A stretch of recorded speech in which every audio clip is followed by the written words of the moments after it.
Bismillahirrahmanirrahim. Assalamualaikum warahmatullahi wabarakatuh.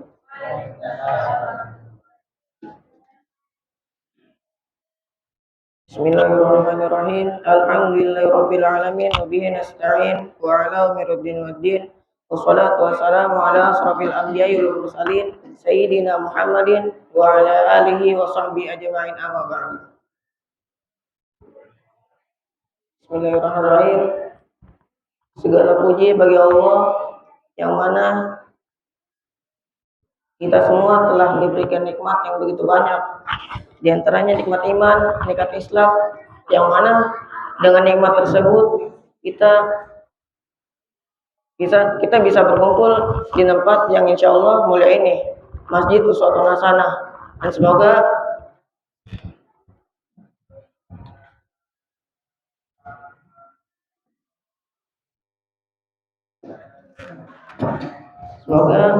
kita semua selalu berada dalam naungan rahmat Allah Subhanahu wa taala. Tak lupa salawat serta salam kepada baginda Nabi Muhammad Shallallahu Alaihi Wasallam, yang mana karena beliaulah kita bisa mengenal yang namanya agama Islam.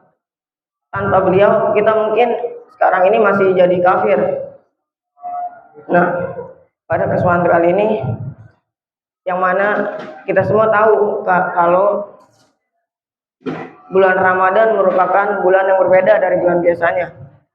Dan bulan Ramadan ini, karena bulan Ramadan ini memiliki keistimewaan dan keutamaan tersendiri. Di antaranya terdapat malam Lailatul Qadar dan lain sebagainya. Nah, bulan Ramadan inilah yang menjadi daya tarik bagi umat Islam untuk berlomba-lomba dalam melakukan kebaikan dan meningkatkan kualitas ibadah kepada Allah Subhanahu wa taala. Maka dari itu, jangan biarkan Ramadan kita kali ini kita lewati tanpa kita memberi kesan apa-apa dan kita tanpa ada kenangan apa-apa. Nah, dan tak terasa kita sudah masuk 10 hari akhir Ramadan, yang mana kita harus mengoptimalkan yang namanya ibadah dan ibadah. Gambarannya seperti ini. Ketika ada orang, di bulan Ramadan ini kita benar-benar harus mengeluarkan segala 10 hari terakhir ini, kita benar-benar harus mengeluarkan segala tenaga kita untuk menyalurkan untuk beribadah kepada Allah. Jadi jangan sia-siakanlah waktu yang mulia ini. Nah,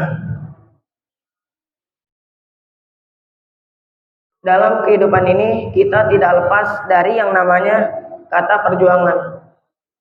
Nah, bulan Ramadan ini bukan hanya terkenal dengan syahrus syam doang, yakni bulan berpuasa.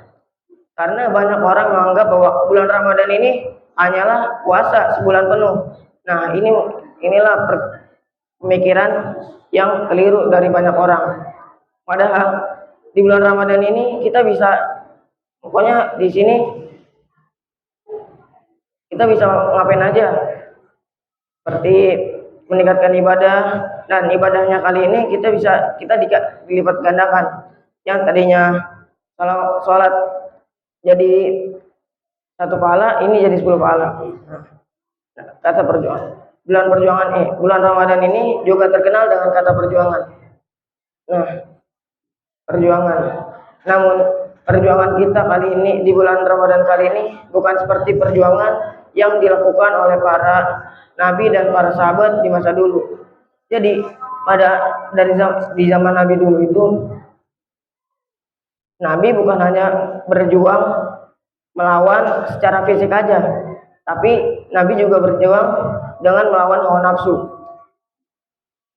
Nah, kalau kita hari ini, kita nih berjuang hanya melawan hawa nafsu juga. Nah, inilah. Jadi kita jangan lebay gitu. Nabi aja lagi bulan puasa bisa bukan hanya berpuasa saja, tapi juga berperang. Nah, maka dari itu dalam zaman Nabi ada dua perintah, yang mana dua perintah ini begitu dahsyat dan luar biasa besar. Yang pertama perintah berpuasa. Nah, yakni pada perang Badar, mungkin semuanya sudah pada tahu.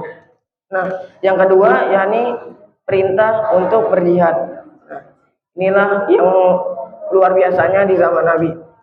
Nah, setidaknya ada empat penghalang, empat musuh penghalang penghalang kita untuk menuju jalan Allah Ta'ala. Yang pertama ini dunia. Nah, kita semua sudah tahu berapa dahsyatnya nikmat dunia, dan sehingga dengan nikmat dunia ini banyak orang yang terlena-lena. Nah, dan dengan nikmat dunia ini banyak orang yang berpikiran materialistik saja, yakni harta dan harta. Nah, maka dari itu kita harus mengubah pola pikir hidup kita hari ini, yakni beribadah dan beribadah. Nah, selain itu yang kedua ialah manusia di sekeliling kita. Maksudnya adalah manusia ini adalah orang di sekitar kita. Bisa jadi orang yang menghalangi jalan kita untuk menuju Allah itu bisa jadi teman kita sendiri atau keluarga kita sendiri atau kerabat dan sebagainya. Nah, yang ketiga ialah musuh kita adalah syaitan. Nah, mungkin syaitan ini tidak akan bosan untuk menjerumuskan manusia untuk berada di golongannya, dan kita jangan syaitan ini melalui berbagai cara untuk menjatuhkan kita. Nah, yang keempat inilah yang namanya hawa nafsu. Hawa nafsu ini mungkin sangat susah untuk dihadapi. Mengapa? Karena hawa nafsu ini adanya di dalam diri kita, sedangkan tiga musuh yang tadi adanya di luar diri kita. Seperti dunia ada di luar diri kita. Jadi kita dengan mudah untuk bisa menjauhi yang namanya dunia. Yang kedua yakni setan. Setan ini berada di luar diri kita. Nah, yang ketiga tadi adalah teman di sekitar kita dan orang di sekitar kita. Nah, kalau hawa nafsu ini adanya di dalam diri kita. Jadi hawa nafsu ini dekat dengan kita, tapi sangat begitu susah untuk menghadapinya. Nah, jemaah sholat tarawih yang insya Allah dimuliakan Allah. Nah, ada 3 derajat posisi orang dalam melawan hawa nafsu. Pertama, seorang pemenang. Nah, seorang pemenang ini dia mampu menaklukkan hawa nafsunya, walaupun hawa nafsunya ini mengajak berbagai cara untuk menyesatkan dia, tapi hawa nafsunya ini malah tunduk kepada dia. Nah, inilah yang dinamakan sebagai pemenang. Mungkin kita semua tidak bisa untuk menggapai ke derajat ini. Mungkin derajat ini hanya untuk ulama yang makamnya sudah sangat tinggi. Nah, yang kedua ini yang namanya perjuangan. Nah, perjuangan ini ialah yang mana dia ini terus melawan hawa nafsu. Terus kadang bisa menang, terus kadang juga bisa kalah. Jadi walaupun dia bisa menang bisa kalah, tapi dia masih tetap berjuang. Nah, inilah yang seharusnya kita menjadi seperti ini. Nah, kalau kata Imam Al-Ghazali ini, orang yang meninggal dalam menduduki derajat seperti ini akan digelari sebagai syahid, yakni syahid akhirat. Nah, yang ketiga inilah yang dinamakan sebagai pecundang. Nah, pecundang ini orangnya ini malah tunduk hawa nafsunya ngajak kemana dia ikutin aja, terus hawa nafsunya ini juga kemana hawa nafsunya yang mengajak dia ikut aja. Jadi intinya adalah kita sebagai manusia, kita sebagai orang muslim haruslah kita berusaha untuk bisa derajat dengan derajat perjuang sebagai orang pejuang, yakni selalu melawan hawa nafsu meskipun kita masih kalah, seperti sholat sholat tarawih terus tidur. Jadi enakan mana kalau ditanyain kalau sholat tarawih atau tidur? Ya enakan tidur. Nah, inilah yang dinamakan hawa nafsu. Maka dari itu kita berjuang untuk sekuat tenaga untuk melawan hawa nafsu. Meskipun kita bisa kalah, terus juga bisa menang. Nah, mungkin cukup sekian pidato dari saya. Kurang lebihnya mohon maaf. Jika kelamaan saya mohon maaf. Kurang lebihnya mohon maaf.